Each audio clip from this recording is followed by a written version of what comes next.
Ste kdaj videli slovenski film Ko zorijo jagode? Posnet je bil v koncu 70-ih, danes v kapitalizmu ga ne bi bilo mogoče posneti. Ampak nič hudega, če ga niste videli, lahko ga boste videli 2. maja na mini festivalu v Kinodvoru, naslovljenem Slovenski filmi, ki jih bolj poredko vidimo. Ko zorijo jagode je slovenski film, ki ga bolj poredko vidimo. Slovenski filmi, mnogi posneti še v socializmu recimo, se založijo, zginejo, nanje pozabijo.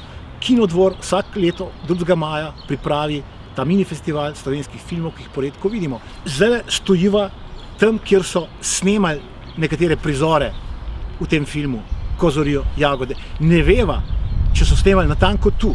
Veva, da so snemali tu nekje, ker nama nihče, tudi na informacijski točki, niso znali povedati, kje je ta famozna klopca, na kateri sta sedela zaljubljenca. Ob filmu Ko zorijo jagode bodo na voljo še 4 filmi. Prva slovenska kriminalka, Minuta za umor, ki se začne tako kot Hitchcockov Psycho. Za tega, za katerega misliš, da je glavni junak oziroma glavna junakinja, po nekaj minutah iz filma odide v vodoravni legi. Natanko to se zgodi v Minuti za umor, kjer vsi pravzaprav vemo do konca, kdo je morilec, čeprav ne vemo, ampak ker igra noter največji negativ slovenskega filma, vsi vemo, da je on morilec, pa čeprav gre za hudanit. Ampak takrat si niso mogli privoščiti, da bi bili sumljivi vsi Slovenci, ki so v tem filmu, ne morejo biti vsi Slovenci kriminalci potencialni, ampak je bil lahko samo eden, zato so dali noter igralca, ki je veljal takrat za totalnega bad guyja. Potem, naslednji, ki bo na voljo, je Trst.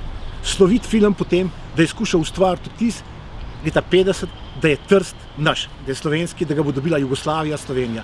Na svoji zemlji se je končal s happy endom, s pogledom na Trst in sporočilom Trst je naš. Film Trst je to nadaljeval, ta mit o tem, da je Trst naš. Ampak kot rečeno, to je bila le iluzija, happy end je bil v resnici unhappy end. Potem bo na voljo Po isti poti se ne vračaj.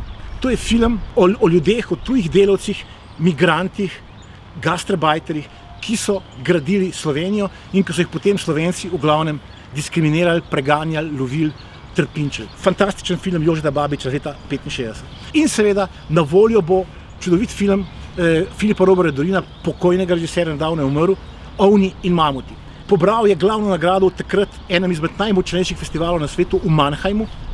Še en film o pravzaprav o slovenskem nacionalizmu, šovinizmu, ksenofobiji, še kako bi rekel aktualen v današnjem času, ampak it comes with a twist.